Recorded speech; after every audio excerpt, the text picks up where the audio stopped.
waaleykum salaamaaleykum mbokk yi safo Média Info TV ñu leen di nuyu di leen ziar di leen baalu àq di leen baal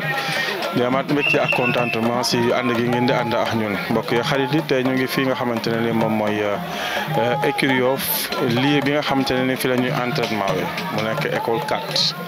mu nekk loo xamante ne nag c'est une première écurie Yoff amaat organisation bu yees écurie Yoff àndaat fas yéene li nga xam suqali li nga xamante ne moom mooy làmb si wàllum Yoff mbokk yi xarit yi ñoom ñu am yéene pour wax ak population yoffoise bi xamal leen ñoom li ñu nar xamal leen seen ay objectifs seen ambition surtout ma saison bi nga xamante ne ni si la ñu jëm si mbokk yoo xarit yi di ñu def lu taataan seen ay kàddu mbokk yoo xarit yi caméraman ñu dem.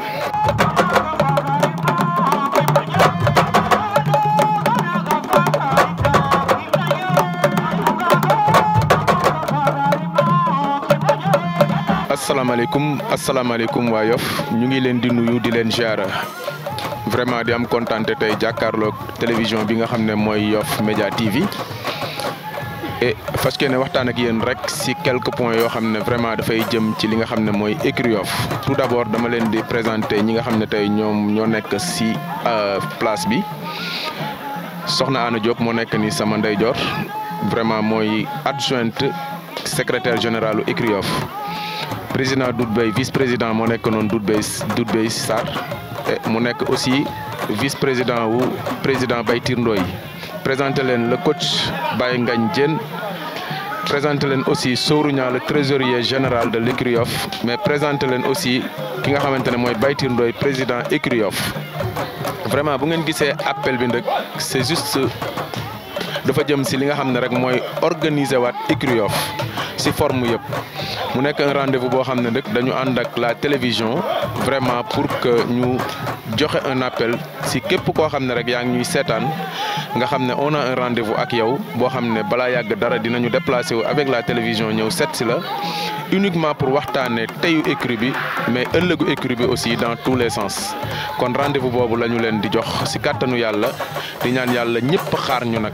xaar boo xam ne vraiment dafay nekk xaar bu spécial ñu ànd ak télévision spéciale bi nga xam ne moo fi nekk muy Yoff Média TV parce que ne waxtaan ak yéen si li nga xam ne mooy vraiment écurie Yoff si forme ak fond yëpp rek vraiment loolu moo doon appel bi di sant ñëpp di gërëm ñëpp di ñaanal ñëpp jàmm jërë ngeen jëf. bon asalaamaaleykum wa rahmatulah asalaamaaleykum mbokki Yoff maa ngi nuyu kullukum rek di leen siyaare di leen baal ax di wax ci turu écurie Yoff en tant que coach ci écurie Yoff di wax ne ñu ngi fii ci Yoff école 4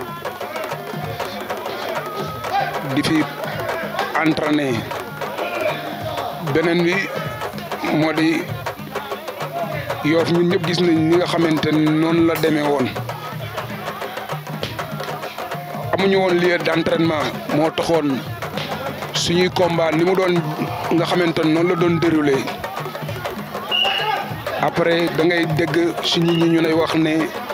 du ñu yëg combat yi moo waral soriyaay boobu da si doon am lu bari loo xamante daf si doon joué bi yàlla dogalee ñu jóge géej lijjanti fi nga xamante ne mooy école 4 à l'heure actuelle fi lañ nekk di fi entraîner mu doon loo xamante ne dañu ko yàgg a rêvé ñu yàgg ko bëgg ndax ñun ñëpp gis nañ ne foo dem écurie yëpp si école yi la ñuy entraîner dox nañ si ay at yàlla mu ngi koy door a sottal ñu nekk fi di ñaan yàlla nañ fi dalax jàmm ak salaam que ñu xam ne écurie Yoff la ñu représenté seen ay doom ñoo fi nekk seen ay jarbaat ngeen dénk ñu ko leen kon mënuñu lu leen teg leen si ay conditions yu baax dugal leen fu baax di leen entraînement yu baax boo leen ay coach yu baax bu ëllëgee bu yàlla dogalee ñu génn bëri ji si jàmm asalaam yàlla defal ñu ndam kon ñu ngi ñaan yàlla fii nga xamante ne moo di école 4 gii nga xamante ne fi la ñu dal yàlla nañ fi dal ak jàmm ak salaam am nañu nag ay lutteurs yoo xamante ni dañu absent mais nañu xam ne toujours ñu ngi fii si école 4 écurie Yoff fi lay entraîner képp koo xamante ne dégg nga appel bi nga xam ne ñun ñu ngi si école 4 la ñu am di fi entraîner di tàllal loxo nag waa Yoff autorité coutumier comme autorité religieuse di tàllal loxo mairie administration di leen wax ne amuñu lu dul Yoff te couleur Yoff la ñuy défendre saa fu nekk mel na mbërëm Yoff mu génn rek Yoff lay représenté kon ñu ngi leen di tàllal loxo ñu jàppale écurie Yoff geesu ko si côté yëpp parce que dëkk boo dem làmba am fa mbër ya seen i maire la ñuy tiitaroo seen i gox la ñuy tiitaroo kon nag ñu ngi wax maire bi di ko tàllal loxo na gën a jigéen écurie Yoff beneen bi mooy na gën a jàppale écurie Yoff écurie yëpp ku ko wax ay moyens parce que li nga xamante ni arène bi nekkul Yoff booy génn da ngay def déplacement beneen bi mooy da ngay véhiculer kon loolu lépp ay moyens moo koy def te vraiment écurie Yoff soxla na pour ñu tekk loxo jàppale ko li ñuy dund gis ngeen lii nekk suñu ginnaaw nii di ay lutteurs ay 50aine de lutteurs ñoom ñëpp ñu licencié ñu am ay 20aine de combats te combats yu si nekk di ñu coûter coût boo xamante ne mënuñu ko wax. te dañu bëgg a dépasser moment yoo xamante ne bëggatuñu di bëre ji di xëy di tàllal ay lekk toppa marché yi toppa kër yi di fëgg de gauche à droite kon lancé boobu appel boobu la ñuy lancé nit ñi di leen wax ne rek ñu ngi fii si toujours si école 4 di si sàkku seen ñaan di leen tàllal loxot képp koo xamante ne sawar nga di fi doxante di ñëw di seet si seen i doom di seet si seen i jarbaat gën a motiver gën a yi loolu daal en grosso modo moom laa doon wax di wax asalaamaaleykum wa rahmatullahi taala wa barakaatuhu. asalaamaaleykum waa Yoff ñu ngi leen di nuyu di kontaan si ña nga xam ne ñoo ma njëkk a wax nañ lépp xëy na damay jéem a complété rek di wax ne bu ñu ne école 4 waa Yoff nañu xam ne ay waa Yoff ñoo fi entraîné te dañuy ñëw pour bokk ak ñoom tout ce qui est gestion fii nga xam ne mooy école bi mbër yi ils en sont conscients daañu ñëw lépp loo xam ne war na leen moo xam si propriété moo xam si laneen daañ ci jàpp te nag ñuy préciser ne dañuy xaar ba xale yi wàcc bu dem ñuy door a commencer entraînement 1 heure de temps 1 heure et demie mu jeex moo tax nag Yoff dañu ne dëkk boo xam ne c'est un peu spécial lii ñëpp a nangu wala lii ñu bañal ñëpp war nañ ko mën a nangul Yoff bu ma waxee loolu ñenn ñoo tamay wax te nag kenn du ne mbër te waxoo Yoff di wax ne rek ñu ngi waaj a ñëw fan lañ ñëw si waa Yoff lan lañ fa bëgg ku ne jàpp ci écurie bi te nag kenn du ne écurie sans moyen moo tax wax nañ ko ñu ngi waaj a ñëw te ku ñu ñëw rek na nga xam ne waa Yoff ñoo ñëw si waa Yoff di jéggalu di baal wax jërë ngeen jëf. waaw di dellu si rek di gërëm bu baax a baax directeur bi nga xam ne moo fi ne ak ses gardiens ak ses collaborateurs ak comité de gestion bi ak les parents d'élèves te ñun dañoo bokk si parents d'élèves ñun la nga xam ne moom ngeen yor ñun ngeen koy yoral du maintenant du ñu nangu mukk ngeen muy sooxe ñu ngi gërëm ñëpp nag te xam ne waa Yoff si boppam bu équipe bi amee ndam defe naa ñëpp si kontaan moo tax ñu ngi gërëm comité de gestion bi comme ni nga ko waxee directeur bi waa parents d'élèves yëpp waaw di ñaan daal lépp loo xam ne xewle ngeen ko bëgg ngeen ko si école bi woo leen ñu du ñu xaar suñu woo ngeen du ñu xaar ñu woo ñu parce que dañoo ñoo bokk ak yéen jërë ngeen jëf. salaamaaleykum waa Yoff salaamaaleykum waa àdduna salaamaaleykum ñu ngi nuyu ñëpp ku si nekk si turam ak santam plus particulièrement commune Yoff bi nga xam ne moom la ñuy représenté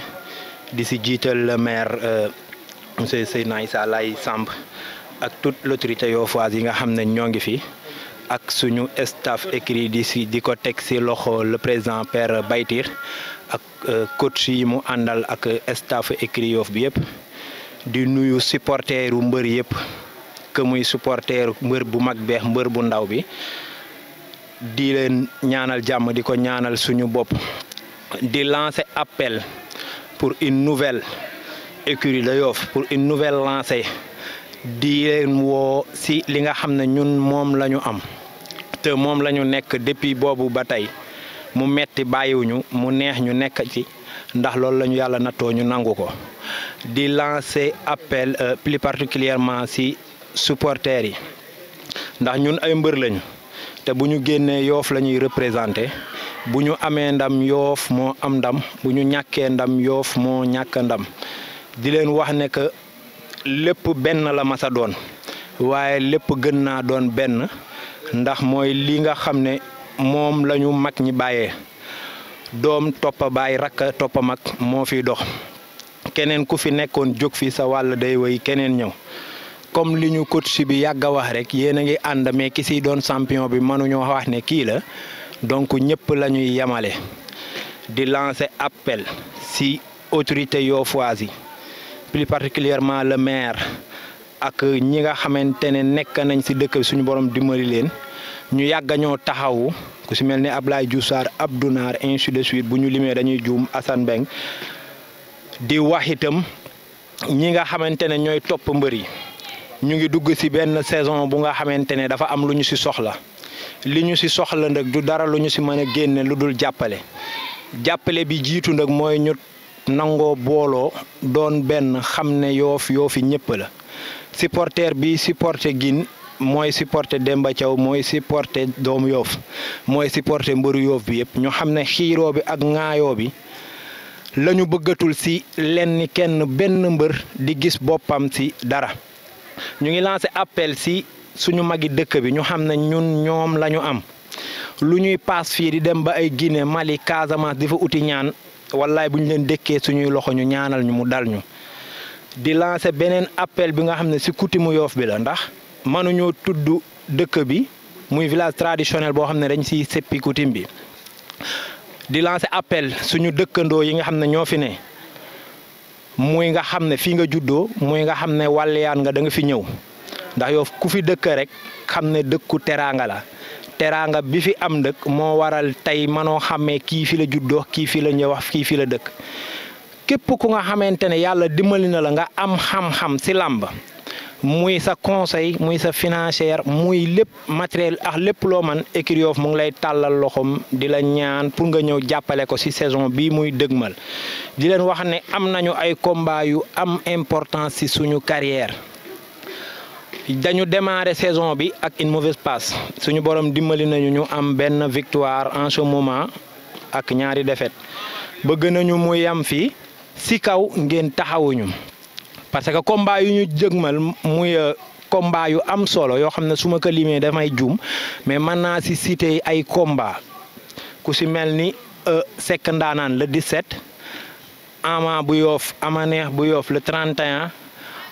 comment il s'appelle Caatu Yoff le 8 janvier Ongué le 15 janvier Guine le 21 janvier ak yeneen combat yu nga xamante ne mu ngi ñëw te amagul ay date soxlaa nañu ci au maximum de bruit bu nga xamante ne day révéler waat histoire lamb Yoff comme ni ñu déparé woon au début di leen ñaan ngeen ñëw ci yar ak teggin ba mbër mu ñuy yóbbu rek duñ ci xàmmee mbër mu mag mi ak mbër mu ndaw mi loolu nag li koy def financièrement lay doon manuñu indi ay car indi ay nit te amuñu ay billets yu ñu leen jox te doole ji néew na kase yi bareegul mag ñi nga xam ne moom la ñu yàlla booleel muy le staff de l'écurie Yoff am nañu yéene bi mais financièrement manuñu ko léegi loolu ñi ko man mooy autorité yoffoise yi dañ leen di tàllal loxo rek di leen ñaan ne fii ku xool image bi yàlla dimbali la sa poos nga man ko rek boo xoolee bu baax di nga fi gis koo bokkal benn deret kon li ngay def rek bu ko def politiquement mais def ko te yàlla tax di si jiital le maire de Yoff mu xam ne sport bi plus particulièrement la lutte dafa bokk ci histoire Yoff Abdoulaye Diouf Sarr ñu ngi lay wax itamit ne yow yaa ñu xamal sax maye billet donc kon bu ko bàyyi suñu papa Biram Ñing ñun ñi ñëpp yaa ñu njëkk a jox ay avance amuñu itam kudul yow donte que dégg nañ ay mbër yooyu nekkal mais ñooñu ak ñun ñëpp ñoo yam ci yow ndax sa njaboot lañu di si lancer appel Abdou Naar social bu mag nga avant ngay nekk ci mairie dañ daan di say social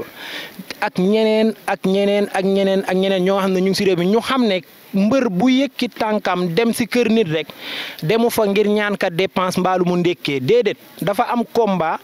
di war a dem bëre ji ay car taxaw regroupement bi taxaw billet yi taxaw te loolu lépp xajul ci poosam ay mbokkam manuñu ko mu dem di demander aide pour lu yóbbu supporter mais ñaanuñu kenn pour lu mu fayee courant wala ainsi de suite wala ainsi de suite mais dadi loolu la ñëpp di def ñun aussi amuñu ñu dul yéen it amu leen ñu dul ñun te duñu wàlleyaani feneen te am nañu leen am nañu yaakaar ci yéen di gënal tàllal loxo nag suñu loxo ci le maire Yoff moo la fi teg donc Yoff ngay liggéeyal te jeune nga comme ñun magooñu suñu morom nga presque kon donc xamal li ñuy dund nga gën ñu jàppale te yàlla tax ñu ngi ñaanal ñëpp jàmm di ko ñaanal suñu bopp di ko ñaanal staff écrit bi di ñaanal suñu bopp ñëpp ku fi bëre suñu si saison bi ñu dëgmal suñu borom jox la ndam lu sedd guy lu gaaw lu set di lancer appel si supporters yëpp mobilisation forte ak mbégte yar ak teggin comme bi ñu xamee woon di lancer appel booy lim man ngaa bañ a matal te bon c'est pas comment dire mais ñu ngi lancer appel monsieur Tahirou Sarr doomu Yoff nga dañ lay écrit bi président d'honneur nga fi. dañu la bëgg carrément nga ñëw teg sa loxo ci écrit Yoff waxuñu ngay yónnee déedéet ñëwal officiellement nga présenté wu ci écrit Yoff muy écrit Yoff muy RS Yoff muy sport Yoff bi yëpp ndax loo ci def doo ko réccu Yoff yow la am yow Yoff nga am donc ñu ngi lay lancer appel bu baax ak ñeneen ñi nga xam ne sama xel jàppu leen mais yàlla dimbali na leen luñ mën a dimbalee écrit bi nañ ko def rek te yàlla tax ñu ngi ñaanal ñëpp jàmm di ko ñaanal suñu bopp di ko ñaanal mboolem jullit. voilà mbokk yi xarit yi yéen a ko déggandoo mu nekk écurie Yoff dans sa globalité ñoom ñëpp ñu àndoo jàppoo fës que ne suqali li nga xamante ne moom mooy làmb fii si Yoff di tàllal loxo njëkk waa Yoff gépp ñu ñëw jàpp si mbokk yi xarit yi neestu dinañu leen seet si waxtaan ak yéen si li nga xamante ne nii seen yëf la yéen waa Yoff écurie Yoff def ay jéego pour yéen ngeen ñëw xam si seen yëf as lëf loo xamante ne nii dina tax ngeen mën a jàppale seen ay doom jàppale seen ay jarbaan mbokk yi xarit yi ñu ngi leen dig daje si bu yàggul trop mbokk yi xarit yi asalaamaaleykum wa rahmatulahi taala wa barakaatu.